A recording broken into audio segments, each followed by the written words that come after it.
নমস্কার বন্ধুরা, আমি মনীষার রান্নাঘরে তোমাদেরকে আজও স্বাগত।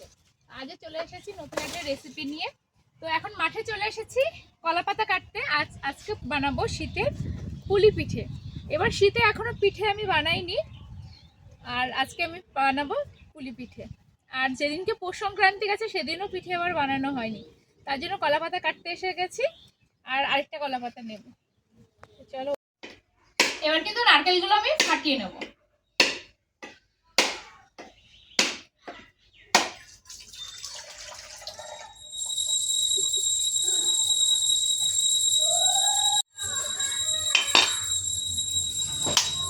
দেখো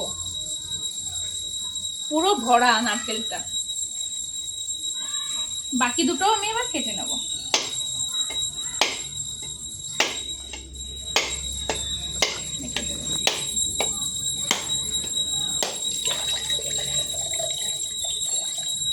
এটার অবস্থা রাখো, আমি ওটা খেয়ে নেবো। পরিষ্কার করে কুড়িয়ে নাও। দেখি এটা যদি কুড়িয়ে নেওয়া যায় তাহলে নেব। হ্যাঁ, আর ওটা রেখে দেবা কিন্তু। এবার নারকেলগুলো কুড়িয়ে নেব।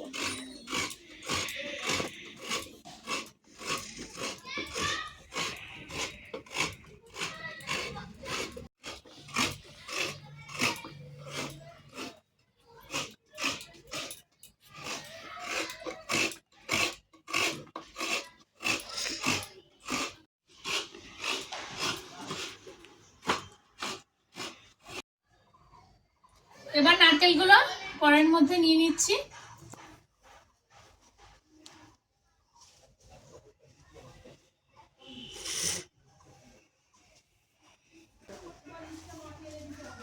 এবার এই যে দেখো পুরো টাটকা গুড়, মানে কোনো ভেজাল নেই মনে হচ্ছে দেখে। যে এখন তো সবকিছুই ভেজাল ছাড়া হয় না, গুড় মনে হচ্ছে একদমই নরম। যেহেতু আমি এক্ষুনি ফ্রিজ থেকে বার করে আনলাম, নাহলে গলে গলে যাচ্ছে, এই জন্য আমি ফ্রিজে ঢুকিয়ে রেখেছিলাম।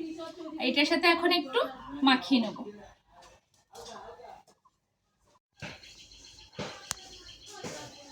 খুব বেশি মিষ্টি দেবো না, মানানসইভাবে দিতে হবে। তোমরা বুঝে দেবে যখন করবে। আর এটা কিন্তু আগুনের মধ্যে দিলে এমনি গলে যাবে। মেখে আমি 5 মিনিট রেখে দেবো।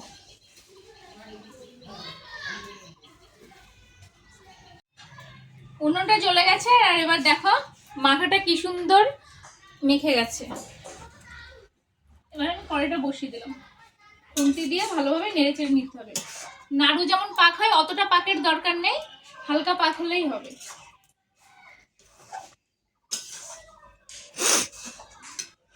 শীতে যেহেতু গুড় দিয়ে ভালো লাগবে এই নারকেলের পুরটা, কিন্তু তোমরা চাইলে চিনি দিয়েও করতে পারো।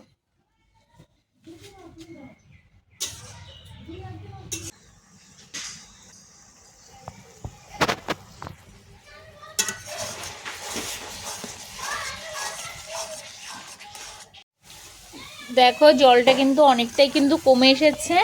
দেখছো আগে যতটা জল ছিল ততটাও কিন্তু জল এখন নেই, অনেকটাই কমে এসেছে।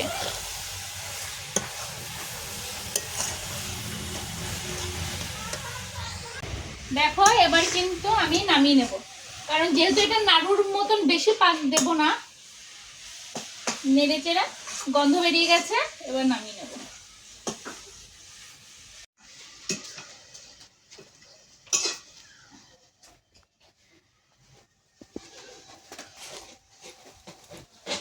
দেখো এবার কলা পাতা দিয়ে নামিয়ে নিলাম।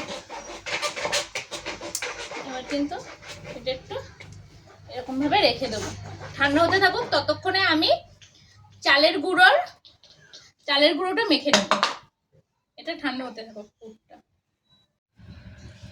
এখানে কিন্তু আমি প্রায় 700 মতন চালের গুঁড়ো নিয়েছি। আর এই দেখো এই যে লবণ নিয়েছি, লবণ কিন্তু খুব বেশি নিচ্ছি না।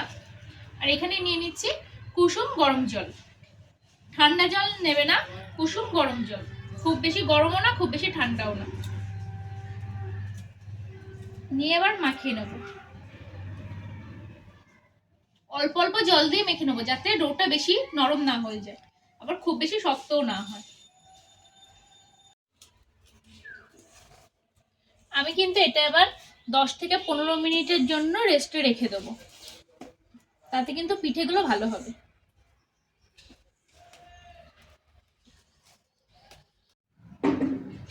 দেখো 15 মিনিট রেস্টে রাখার পরে এখন কিন্তু আমি এরকম ভাবে প্রথমে গোল করে নিয়েছি, গোল করে নিয়ে তারপরে কিন্তু এবার পুর দেব। দেখো এবার কিন্তু পুর দিয়ে দিলাম,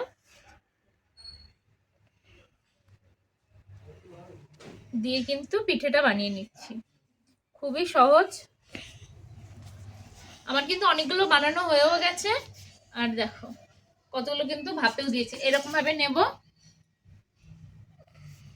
নিয়ে এরকম ভাবে গোল করে নিতে হবে। গোল করে নিয়ে তারপর হাতে একটু চালের গুঁড়ো লাগিয়ে দিতে হবে, দিয়ে এরকম ভাবে শেপে আনতে হবে। কোনো বেলাবেলির ঝামেলা নেই। দেখো ওদিকে কিন্তু বাকিগুলো হচ্ছে, আর আমি জল দিয়ে দিয়েছি হাঁড়ির মধ্যে। হাঁড়ির মধ্যে জল দিয়ে তার মধ্যে একটা কাপড় বেঁধে দিয়েছি যাতে ভাপটা ভালো হয়। আর এই দেখো এরকম ভাবে নিলাম, নিয়ে মুখটা এরকম ভাবে বন্ধ করে দেবো। মুখটা বন্ধ করে দিয়ে এরকম ভাবে চেপে চেপে দেবো। দেখো এমন ভাবে চেপে চেপে দেবো।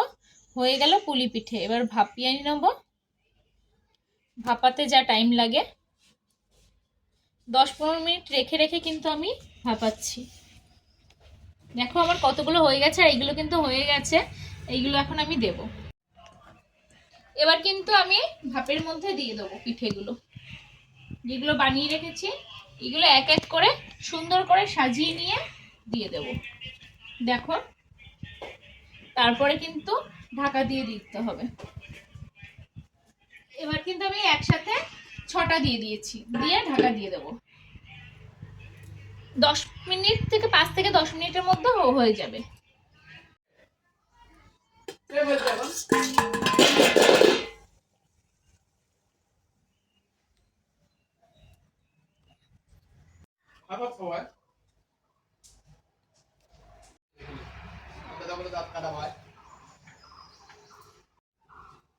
দেখো সবগুলো কিন্তু এবার আমি তুলে নিয়েছি। এবার বাকিগুলো কিন্তু আমি ওরকম একই রকম ভাবে করে নেব। প্রথমে গোল করে তারপর চ্যাপটা করে নেব। বেলার কোনো ঝামেলা নেই, হাত দিয়ে হয়ে যাবে। আর যখন দেখবে একটু হাতে জড়িয়ে যাচ্ছে তখন এরকম একটু চালের গুঁড়ো হাতে লাগিয়ে নেবে। আর এরকম ভাবে দিয়ে দেখো একই রকম ভাবেই কিন্তু আমি পুরগুলো ভরে নেব। এই যে একই রকম ভাবে আমি পুরগুলো ভরে নিচ্ছি। আর একই রকম ভাবেই কিন্তু আমি ভাপিয়ে 5 থেকে 10 মিনিট রাখবো, তারপরে আমি নামিয়ে নেব।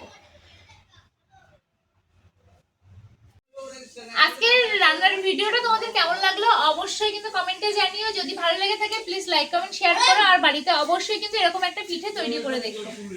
আজকের মতন বিদায় জানাচ্ছি। আর আমার চ্যানেলটাকে অবশ্যই সবাই সাবস্ক্রাইব করে দিও। টাটা সবাইকে।